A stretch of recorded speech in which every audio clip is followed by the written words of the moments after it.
Ẹ̀yin èèyàn lé ẹ káàbọ̀ sí Mashola Gist TV. Ṣé àlàáfíà ni ẹ wà? Gbogbo lé ń kọ́. A kú ọjọ́ èní, èyí tó jẹ́ ọjọ́ Jímọ̀, ọjọ́ Friday, ọjọ́ kẹta ní oṣù October 2025. Mo kí gbogbo ẹ̀yin Mùsùlùmí, ẹ kú Jímọ̀ èní o, Ọlọ́run á gbọ́ àdúrà wa. Ẹ̀yin tí ẹ̀ ń ṣe ọjọ́ ìbílẹ̀ ni mo kí yín kú ọdún, ẹ kú ìyèdún ẹ̀mí yín á ṣe púpọ̀ ọdún láyé, long life and prosperity ní agbára Ọlọ́run. Yorùbá ló ní ajá tó sọnù kò ń gbọ́ fèrè ọlọ́dẹ o. Èyí ló mú wa padà wá sí ọ̀rọ̀ àwọn àǹtí wa. Wọ́n ní wọ́n ṣe gudugudu méje yàyà mẹ́fà ní inú ààfin bàbá wẹ̀rin ńlá bí a ṣe gbọ́. Wọ́n ní àǹtí wa àgbà, wọ́n náà fẹ́ support ọkọ àwọn àti Queen Naomi. Ìpè nítorí ajá àwọn ti sọnù.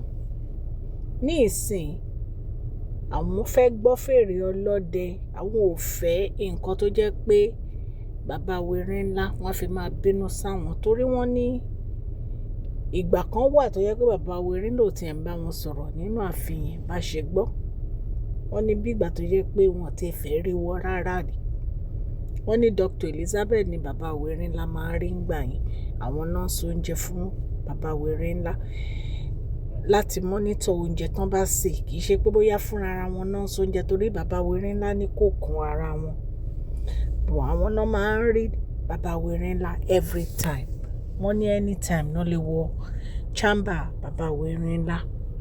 Ṣùgbọ́n wọ́n ní àǹtí àgbà yìí, wọ́n ní bàbá wẹ̀rin ló tiẹ̀ fẹ́ rí ńgbà yẹn rárá.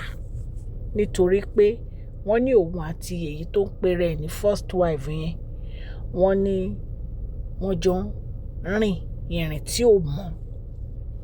Ìgbà yẹn ni àwọn family àǹtí àgbà yìí náà bẹ̀rẹ̀ sí bá àǹtí àgbà sọ̀rọ̀, nítorí pé gbogbo àwọn nǹkan tán gbọ́ nípa Queen Naomi pé kí àǹtí àgbà kó má ro ẹrù ẹlẹ́rù kó fa tiẹ̀ lọ́wọ́. Nítorí pé òjò tó rọ̀ ló kó ẹyẹlé pọ̀ mọ́ adìyẹ. Ìtorí ẹ̀ ni àwọn family àǹtí àgbà fi ń sọ fún wọn pé lóòótọ́ o, wọ́n ti kó gbogbo yín papọ̀ sí inú ààfin bàbá wẹ̀rin ńlá nítorí àṣepa òwe yẹn, òjò tó rọ̀ ló kó ẹyẹlé pọ̀ mọ́ adìyẹ, gbogbo yín wà nínú ibẹ̀. Ṣùgbọ́n yọ rẹ̀ rorí ẹ̀ mọ àwọn ọ̀wà tó máa wù gẹ́gẹ́ bí ọmọlúàbí, torí ẹni tẹ́ ẹ̀ ń dúnkokò mọ́ ẹ̀ kò ṣe bí fún yín, kò bá yín jà, kò rí ti yín rò, jẹ́jẹ́ ló ń lọ. Kí wá ló dé tẹ́ wá ń gbógun ti ẹni ẹlẹ́ni? Ẹ̀yin èèyàn lè kìí ṣe nǹkan tí ó kéré rárá. So ìtorí ẹ̀ ni wọ́n ní àǹtí wa yìí, láti ìgbà tí bàbá wẹ̀rin ńlá tí wọ́n ti dáríjì àǹtí wa tó ti pinnu pé òun fẹ́ máa ṣe dáadáa. Bí a ṣe gbọ́, wọ́n ní láti ìgbà tó ti pinnu pé òun fẹ́ ṣe dáadáa kò fi Queen Naomi sílẹ̀, òun àti Dr. Elizabeth wọ́n ní gbogbo ìgbà ni wọ́n sọ́pọ̀tì Queen wa.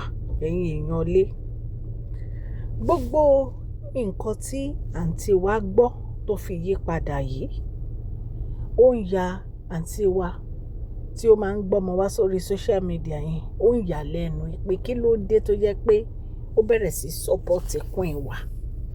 Ṣé bí àwọn jọ ń ṣe gbogbo àwọn kinní tẹ́lẹ̀ ni? Kí wá ló dé tó yí padà? Wọ́n ní bó ṣe sẹ́ǹdì mẹ́sẹ̀gì sí Queen wa nìyẹn, tó ń sọ fún Queen wa pé kí Queen wa má trust àǹtí wa àgbà yẹn o, àti àǹtí wa fashion, ipe kó má trust wọn rárá, ipe nítorí pé tó bá ti lọ gbọ́kànlé wọn, kó má jẹ́ pé ojú ẹ̀ máa rí nǹkan tí ò fẹ́ rí o. Ipe nítorí pé wọn lè yí padà láíláí, ipe wọn lè yí padà láíláí, ipe wọ́n ń pretend fún Queen wa ni láti fi gba nǹkan tí wọ́n fẹ́. Ipe wọ́n fẹ́ kí bàbá wèrè ńlá máa rí pé àwọn ti change so that gbogbo nǹkan tó bá ń bi bàbá wèrè ńlá máa fún un. Ṣé ẹ mọ̀ pé ẹni tó bá ti ń support Queen wa kò sí nǹkan tó béèrè lọ́wọ́ bàbá wèrè ńlá tí bàbá wèrè ńlá ò ní ṣe fún un. Wọ́n ní bí àǹtí wa tó ń gbọ́mọ wá sí gbogbo ibi yẹn, wọ́n ní bó ṣàṣe send note sí Queen wa nìyẹn tó ń sọ fún Queen wa pé kó má trust àwọn méjì yìí o, pé nítorí wọ́n pretend ni, pé kì í ṣe pé bóyá wọ́n nífẹ̀ẹ́ Queen wa dénúdénú. Wọ́n ní ìgbà tí èyí tó jẹ́ fashion yẹn tó gbọ́, wọ́n ní bó ṣe lọ jábà nìyẹn. Wọ́n ló sọ játijàti ọ̀rọ̀ sí i pé kí ni problem ẹ̀ gan-an, kí ni ìṣòro ẹ̀ nínú ààfin yẹn, kí ló dé tó jẹ́ pé kò mind business, wípé ṣó mọ̀ pé òun ò kí ń ta sí, wípé ṣó mọ̀ pé òun mind business òun ni, òun ò ráyè, òun ò kí ń ta sí, wípé kò jọ nítorí Ọlọ́run kó má ever fi orúkún sínú ọ̀rọ̀ kankan mọ́. Wọ́n ní ìjà yìí, wọ́n ní kì í ṣe ìjà kékeré. Wọ́n ní wọ́n sọ ọ̀rọ̀ yẹn di ńlá tó yẹ pé bàbá wèrè ńlá ní láti gbọ́ nípa ẹ̀ ni. Wọ́n ní bí bàbá wèrè ńlá bí wọ́n ṣe bẹ̀rẹ̀ sí sọ̀rọ̀ sí àǹtí wa tó ń gbọ́mọ kiri nìyẹn pé kí ló dé tó lọ send text sí Queen wa. Ṣé àwọn ò ti sọ fún yín pé kó mind business ẹ̀? Ṣé rí mi rè pé àǹtí wa yìí mi rè pé ó lè listen. Ó máa ń ṣe nǹkan bí ìgbà tó yẹ pé ó fẹ́ fíràn Queen wa. Ṣùgbọ́n ẹ mọ̀ pé Queen wa ò ní dá lóhùn, wọ́n ní fún lésì nítorí pé wọ́n ti mọ̀ pé kò sí nǹkan táwọn lè sọ sí wọn ju pé káwọn kọjú mọ́ nǹkan táwọn bá wá sínú ààfin yẹn lọ. So bí Queen wa ò ṣe kí ń fún lésì yẹn, ó ń dùn gan, ó ń ta lára nítorí pé ó wá nǹkan tí ó fi máa dá inú bí Queen wa. Gbogbo nǹkan tó ń ṣe ó ní kó dá inú bí wọn so that wọ́n á tún ní àwọn ò ṣe mọ́. Ṣùgbọ́n wọ́n ti mọ plans wọn. Ẹ wo àrùn òkùnkùn tó ń bá gbogbo àwọn aṣebijà nínú ààfin nísìn, nítorí pé ẹ rí nǹkan tó jẹ́ pé ó dáa, ẹ ń pè ní nǹkan tí ò dáa. Ẹni tí ó ṣẹ̀ ò lè ń gbẹ́bi fún, ẹni tó jẹ́ ẹ̀ṣẹ̀ ẹ̀ ń gbárí fún. Ẹ wá rè pé Ọlọ́run ò rí gbogbo nǹkan tẹ̀ ń ṣe. Ọlọ́run rí, Ọlọ́run lè má sọ̀rọ̀, ṣùgbọ́n wọ́n ní ìgbà tí ìyè ṣe oníkálukú bá dé, ẹ máa ní ẹ̀ẹ́dẹ̀ mọ̀ pé bó ṣe máa rí nìyẹn o. Kí ló dé tẹ́ ẹ̀ jáwọ́ nínú ibi tẹ́ ń ṣe? Kẹ́ ẹ jẹ́ kẹ́ni ẹlẹ́ni rí ayé kó gbé, kẹ́ ẹ jẹ́ kẹ́ni ẹlẹ́ni kó jókòó, kó fi ọkàn balẹ̀ ní inú ilé ọkọ ẹ̀, torí pé kò ṣe yìí, kò sí nǹkan tó ṣe. Wọ́n ní àǹtí wa àgbà ní ìkà ni, pé betrayer ni, pé èèyàn burúkú ni tó yẹ kéèyàn máa sá fún. Pé ṣé òun ló máa kọ́ òun ní nǹkan tó máa ṣe nínú ààfin ni? Pé ṣé òun ló máa kọ́ òun? Àbí kí ni èrè ohun tó máa ń bá ọkọ òun jà? Ẹ̀yin èèyàn lé, ṣé ẹ rí? Àánú mi máa ń ṣe bàbá wèrè ńlá o, Ọlọ́run. Pẹ̀lú gbogbo nǹkan tí wọ́n ń fèsì, àánú mi máa ń ṣe wọ́n gan. Ẹ̀yin imagine kó jẹ́ Queen wa nìkan náà fẹ́. Kán tiẹ̀ wá fẹ́ fẹ́yàn kó wá jẹ́ Dr. Elizabeth. Ẹ wo bí ọkàn wọn ò bá ṣe balẹ̀ tó. Ṣùgbọ́n wọ́n ní nǹkan tí Ọlọ́run bá ti kọ kádàrá kò lè yí padà. Ọlọ́run ti ní wọ́n máa fẹ́ gbogbo àwọn obìnrin yìí ni. Bàbá wèrè ńlá dẹ̀ jẹ́ ẹni tó láàánú. Ẹ wo gbàánú tán ṣe fún ọba oníwo ọ̀fìwò. Ẹ wo àánú tán ṣe fún. Torí mo gbọ́ tí wọ́n sọ pé bàbá wèrè ńlá ló kọ́kọ́ gbé mọ́tò fún. Bàbá wèrè ńlá ló gbówó sílẹ̀ fún.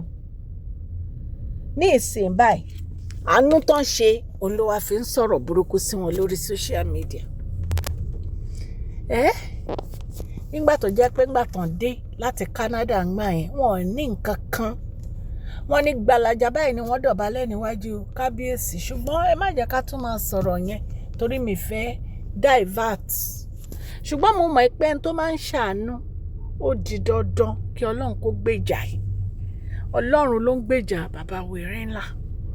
Ìtorí ẹ̀ ni ẹ fi rí àwọn ẹ̀dá yìí tí Ọlọ́run fi ìyà jẹ wọ́n, tí wọ́n ní àìsàn tí ó ń bá wọn jà, wọn ò rí wòsàn, wọ́n ń gbé wọn kiri ni.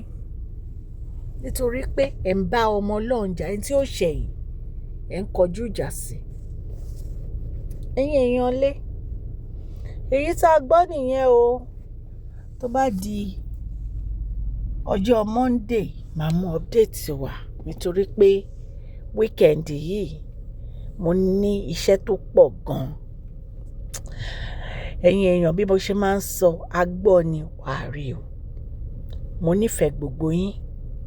Ẹ máa gbáradì fún prize giveaway October 15. Ẹ máa gbáradì, èèyàn 5 láti mú. After tá bá ti parí October 15 yìí, orí ọ̀fẹ́ Gist TV láti máa ṣe prize giveaway. Wẹ́ follow mi kẹ́ lọ subscribe lórí channel yìí. Ọlọ́run Elédùmarè ọba láàánú á wà pẹ̀lú gbogbo yín o. Orúkọ mi ò yí padà, Máṣọ́lá ni orúkọ mi. Yorùbá ni à ń sọ lórí ìkànnì yìí, à ń sọ nítorí pé a fẹ́ gbàgbé àṣà àti èdè wa. A dẹ̀ tún ń sọ nítorí àwọn tí wọn ò gbọ́ Gẹ̀ẹ́sì. Sọ̀rọ̀ nípa celebrity gist, royal gist àti gbogbo nǹkan tó ń ṣẹlẹ̀ ní agbègbè orílẹ̀-èdè bàbá wa ní ilẹ̀ Nàìjíríà. Ẹ má gbàgbé kẹ́ fún fídíò yìí ní thumbs up o. Ẹ dẹ̀ má gbàgbé kẹ́ share, kẹ́ like, kẹ́ comment. Please share this video, like and subscribe. God bless you all. Máṣọ́lá Gist TV, love you all.